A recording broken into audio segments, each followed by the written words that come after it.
वो बचपन से ही बोलने में हकलाता था, इसलिए उसे स्कूल जाने तक में डर लगता था क्योंकि उसके स्कूल के सारे दोस्त उसे चिढ़ाया करते थे।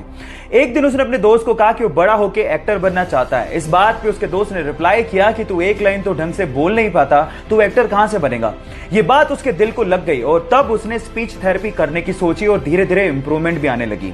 इसके एक्टर बनने की बात उसके डायरेक्टर पिता को भी पता थी, लेकिन वो इस पक्ष में नहीं थे। लेकिन एक दिन पिताजी जब कहो ना प्यारे की स्क्रिप्ट लेके शाहरुख खान के पास गए तो उसने उसे करने से मना कर दिया।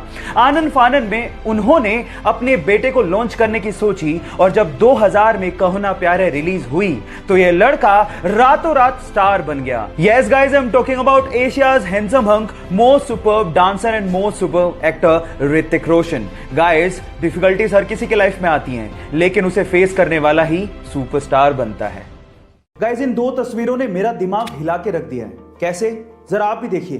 पहली तस्वीर में एक मां है जिसने ऑक्सीजन का मास्क अपने मुंह पे लगाया हुआ है और ऑक्सीजन की सप्लाई जिस सिलेंडर से आ रही है ना, वो सिलेंडर उसके बेटे ने अपने कंधों पे उठा के रखा है और दोनों एम्बुलेंस का वेट कर रहे हैं। कितनी विडंबना है कि जिस देश में पिज्जा तक टाइम से डिलीवर हो रहा है और उन दोनों को एम्बुलेंस के लिए वेट करना पड़ रहा है। दूसरी तस्वीर सीरिया से है। इतना डर का माहौल है कि आप लोग देखते रह जाओगे। एक छोटा सा 4 साल का बच्चा जिसने अपने दोनों हाथ अपने सिर पे रखे हुए हैं। पता है तस्वीर कब ली गई? जब एक फोटोग्राफर ने उस बच्चे की फोटो लेने के लिए कैमरे को ऊपर किया तो बच्चे ने यह समझा कि बंदूक है और डर के मारे अपने दोनों हाथ अपने सिर पे रख लिए। कितना खतरनाक मंजर होगा वो, जरा सोचिए। गाइस, आपका इसके बारे में क्या ख्याल है? चैट सेक्शन में जरूर लिखिएगा और ऐसी वीडियोस के लिए यूट्यूब पे हमारे चैनल को सब्सक्राइब कर लीजिएगा। एक मोटरसाइकिल सवार रेलवे क्रॉसिंग के दौरान रेलवे के फाटक को देख ही नहीं पाता और वो सीधे जाके रेलवे फाटक से टकराता है और सीधे रेल की पटरियों पे गिर जाता है। वो इतनी बुरी तरह से घायल हो जाता है कि उससे खड़ा भी नहीं हो जा रहा था और सामने से ट्रेन आ रही थी।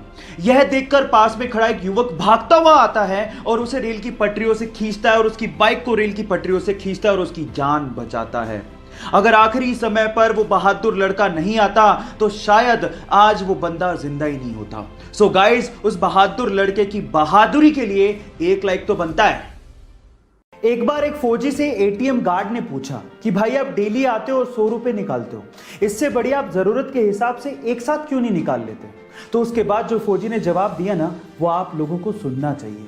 फौजी ने कहा कि मेरे बैंक अकाउंट से मेरी वाइफ का मोबाइल लिंक्ड है।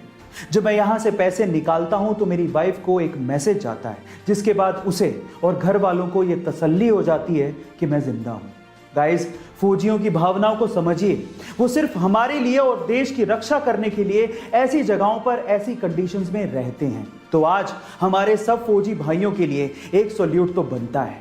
गाइस, ऐसे अमेजिंग वीडियोस के लिए YouTube पे हमारे चैनल को सब्सक्राइब कर लीजिए। गाइस, अगर आप लोग डिप्रेशन यानी कि अवसाद के शिकार हैं और अगर आप इससे बाहर निकलना चाहते हैं तो आज इस वीडियो में मैं आप लोगों को इससे बाहर निकलने के 2 तरीके बताता हूं।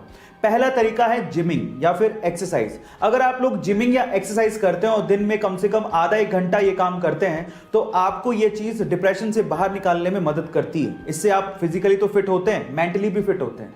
दूसरा तरीका है पेट्स यानी कि पालतू जानवरों के साथ समय बिताना। अगर आप लोगों के पास कोई पालतू जानवर जैसे कि कुत्ता या फिर कोई और जानवर है और अगर आप उनके साथ दिन में कुछ समय बिताते हैं तो ये चीज भी आपको डिप्रेशन से बाहर निकालने में मदद करती है।